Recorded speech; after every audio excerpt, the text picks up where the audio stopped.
всегда будет живым. И я не сказала бы, что ему было бы 100 лет. Ему 100 лет. Я его поздравила.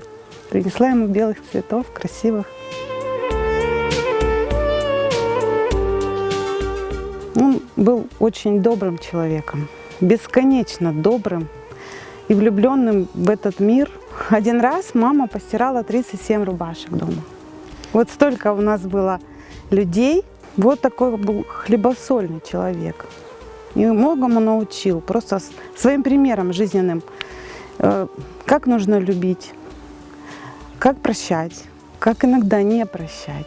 У меня, когда спрашивают про отца, я не могу не говорить про мою маму, потому что они были просто примером для меня всего.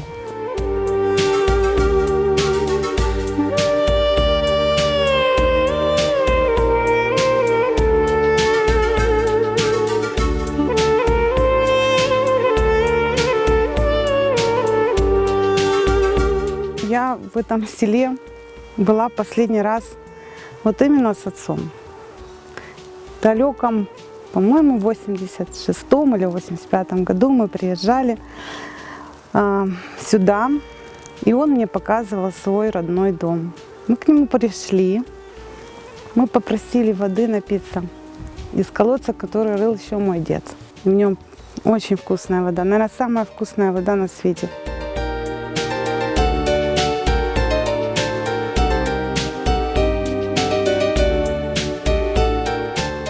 При въезде в Бахчисарай есть скала, он ее показывал, все ее знают, она очень выступает над поверхностью земли. Вот. В свое время его отец, его братья останавливались, когда ехали с ярмарки, и пили там кофе. Рассказывал еще, как он в детстве ходил по Бурункая, он проходил какими-то тропами, которые знали местные жители тогда, не только взрослые, но и подростки, к самому Севастополю. Они там в 30-е тяжелые годы меняли на какие-то ценные вещи, хлеб, продукты питания, чтобы прокормиться.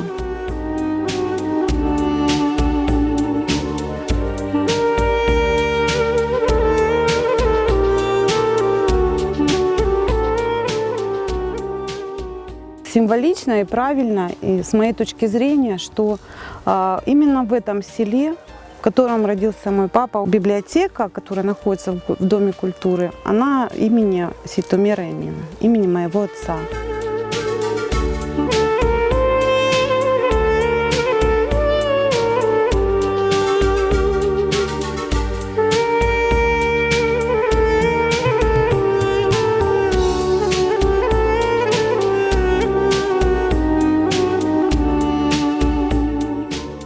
Пусть знают враги, мы погибли не зря, сверкали штыки и дымилась земля, пылала от крови друзей боевых, из них только 3 осталось в живых.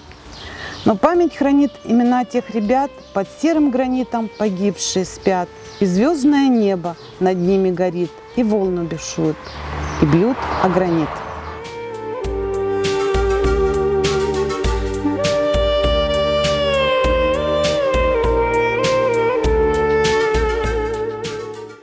О самой войне отец много не говорил. Единственное, что он рассказывал, что его очень тяжело ранило под Севастополем, и что он попал в госпиталь под Геленджиком. Там встретил земляка, очень обрадовался, Джибара Акимова, его друга на всю его жизнь.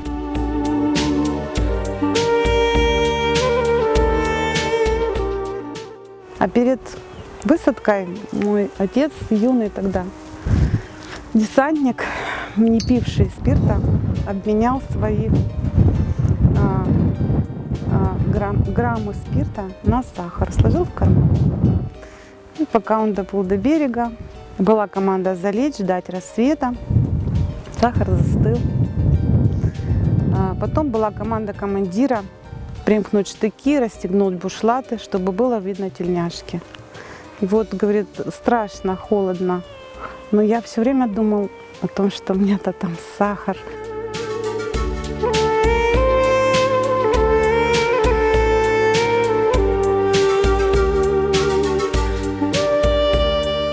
как он сказал, мы вышли из леса, освободив Симферополь.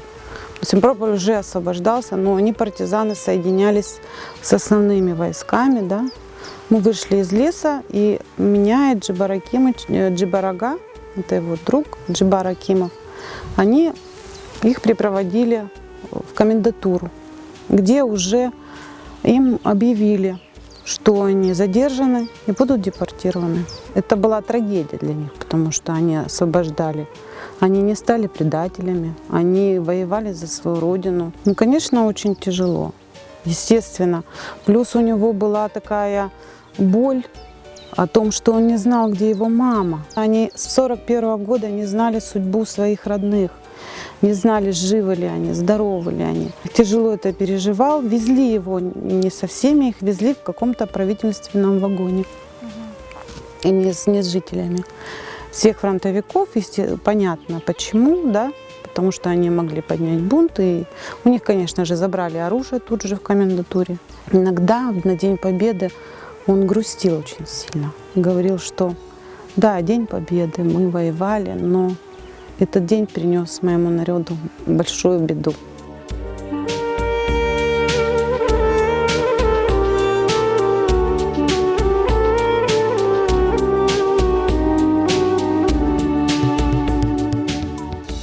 Творчество занимало большую часть его жизни. У нас в доме кабинет отдельный был то есть туда разрешалось входить, делать влажную уборку под присмотром. То есть все, что разбросано на столе, скомканные бумажки, какие-то записи, разбросанные на полу, трогать нельзя.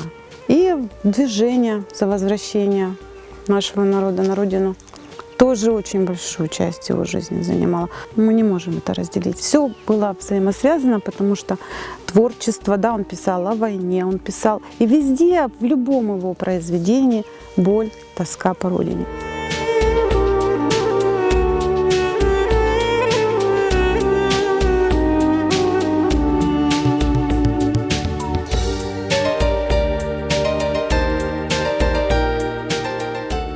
Хочу выразить огромную свою благодарность всему, извините, моему родному крымско-татарскому народу за этот памятник. Такое тяжелое время и переходное время для моего народа. Люди думают еще о том, что нужно собрать деньги на памятник, на книги. Это просто стоит такого дорогого. Хочу сказать спасибо этой земле, спасибо этому народу, то, что не забываете, изучаете, гордитесь.